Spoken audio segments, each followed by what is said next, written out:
We're getting back into my Amiga 500 to do some mods and repairs so we can go and play some games. Back in the early 90s, if you had a dream computer set up, often it wasn't just a case of upgrading your current computer, it was going to a completely different computer.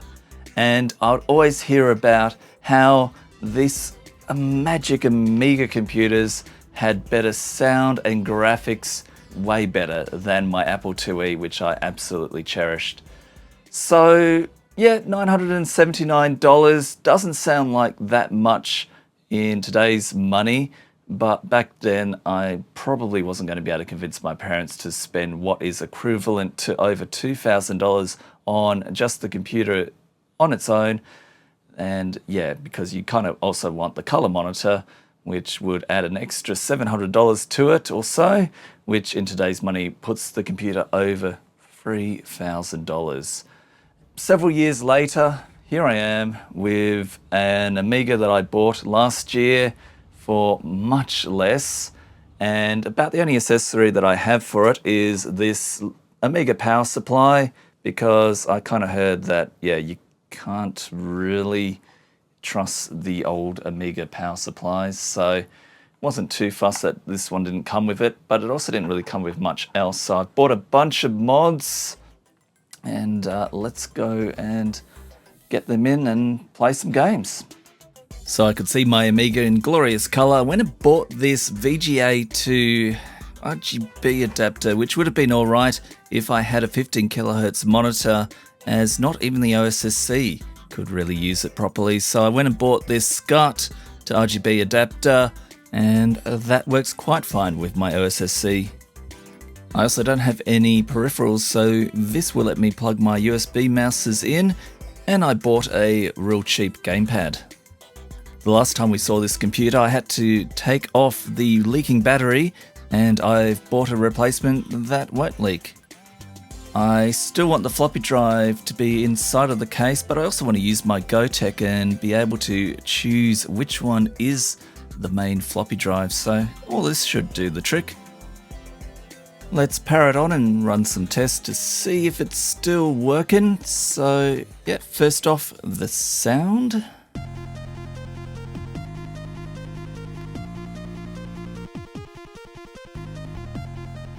Then the video, and marvel in being able to actually see it in color now. Then to put the memory expansion back into the trapdoor underneath the computer and check that we are actually seeing all the memory, which we are. The USB adapter is working quite fine with the mouse, and the keyboard has pretty much all of the keys working, except for the escape key. It has escaped. To get into the keyboard, there's just a screw here and a screw there and a few more screws over there. Okay, there's actually quite a lot of screws. I pulled it off with the keys facing the ground just in case if it was one of the types which had loose springs, but fortunately this keyboard seems to have everything nicely contained. Having a closer look at the corner where the escape key is, there's a slight bit of damage on the trace leading into it, but you know what, maybe it is just a case of wiping off a bit of that dust there and doing the same for the keys very carefully to not remove the carbon contacts. But testing the key stem on a different pad, it works, so that ends fine. Now that I'm more confident that it is actually the trace that's broken, I'm going to scrape off the insulation, then use this conductive pen to hopefully repair the trace. After mucking around for too long with this particular pen, I came to the conclusion that it's possibly been sitting on the shelf for too long, because yeah, this wasn't working, and I tried it on a few other surfaces and it wasn't really conducting there. And if I kept persisting with this pen, I was probably going to send this membrane beyond repair. So enough of that pen. I then ordered in this conductive paint, which I thought would have the advantage that you can just sort of gently apply it and not have to put any pressure down. I was going to use it, except I found something better. Yeah, it's a brand new, nice and shiny membrane, which I was able to buy from Australia for about the same price as this pen, actually a little bit cheaper. So I reckon this is the go, just not worry about the pens anymore, and put this one in.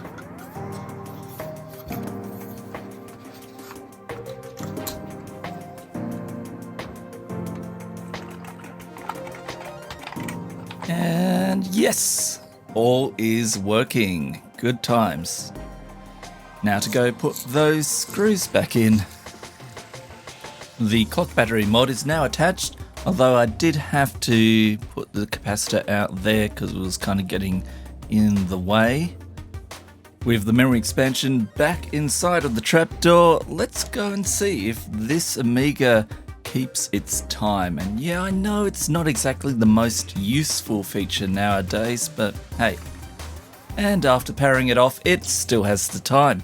Yay! Our last mod to install is the floppy drive selector switch, which just goes in there underneath the even CIA chip. I'll take out the Gotex so I can put the floppy back in, and also gently take out the even CIA chip. I figured just in case I might as well go and clean out the socket. I kind of did a mistake by not putting in the very important CIA chip first. Oh no. Yeah, I'd gone and bent a leg. And in taking the chip off the little adapter board, I managed to go and snap off a bit of plastic on it. Not the worst thing. And it was so much easier putting the chip onto the adapter board when you could have a look around it and just carefully make sure everything's inside those round holes of the IC socket. Plug in the switch into the board and wrap up the other end so that none of its conductive surfaces can short anything out. Plug all the bits in for the external floppy drive adapter and stick that into the external floppy port. Does it still work? And yes, we have Amiga test kit loaded. Flick the switch on the floppy drive selector, and it looks like it's no longer the primary drive, so I guess until we've put the floppy drive in, we'll assume it's working. Mind you, I don't really know if the floppy drive works at all. Anyway, something for later. It's doing everything I want it to do, so let's put it back into its case, and the plastic case clips in along the sides. Underneath it needs screwing up. It's mostly clean, but I will give it a bit of a clean up to see how much of that yellowing can come off due to dirt. I tried a bit of IPA on what looks like a pen mark, but it's pretty stubborn, so who knows what it is. I think it faded a little bit. Mark tried his magic eraser on it, and yep, that did the trick. With all of the mods installed, the keyboard now fully functional, surely we are up to the stage of playing some games. So let's get into it.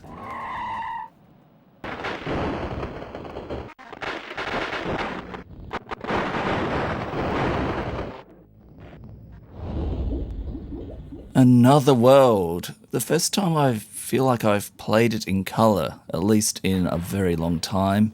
I know it was one of Mark's favourite games back in the day when he still had an Amiga, or at least his first Amiga. And just when I feel like I'm getting a whole lot better at the game, yeah. Next up is another game that I've only played before I got the nice colour SCART cable. Fire and Ice.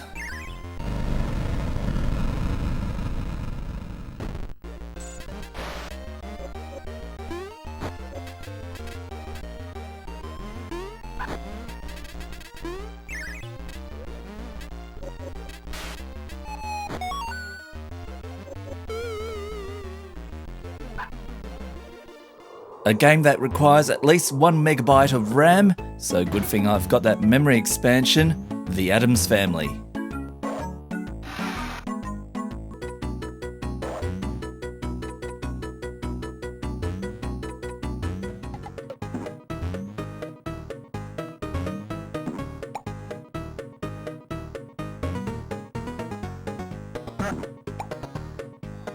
Let's see how Strider goes on the Amiga 500.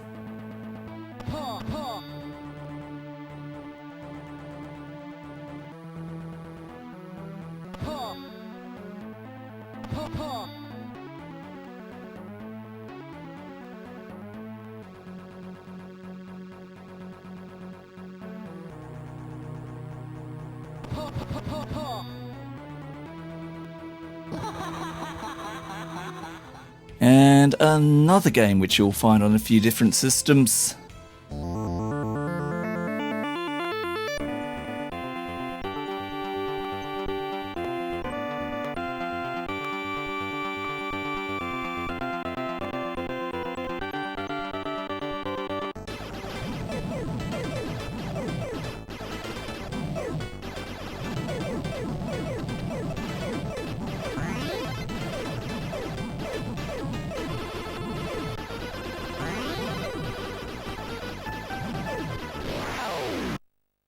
And of course we got to play a bit of Castlevania.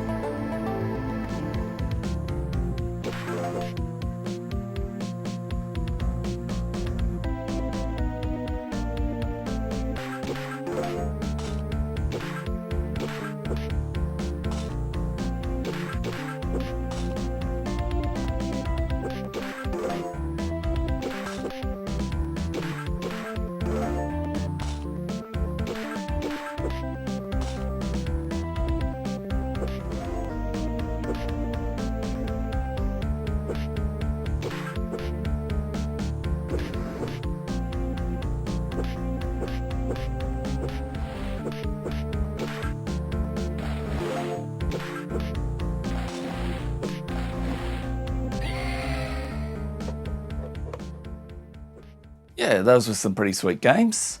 So a few things I would love you to give me some advice on. One is, what sort of games should I also play? You know, what are some of your favorites?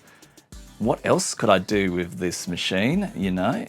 One of them being, should I go and get an accelerator? I heard there's everything from, you know, the Pi Storms to the Terrible Fires and other sort of awesome names like that. Anyway, I'd love to hear it all in the comments and anything else you reckon I should do with the machine. And yeah, let's play some Turrican and I'll catch you in a later video. Thanks for watching.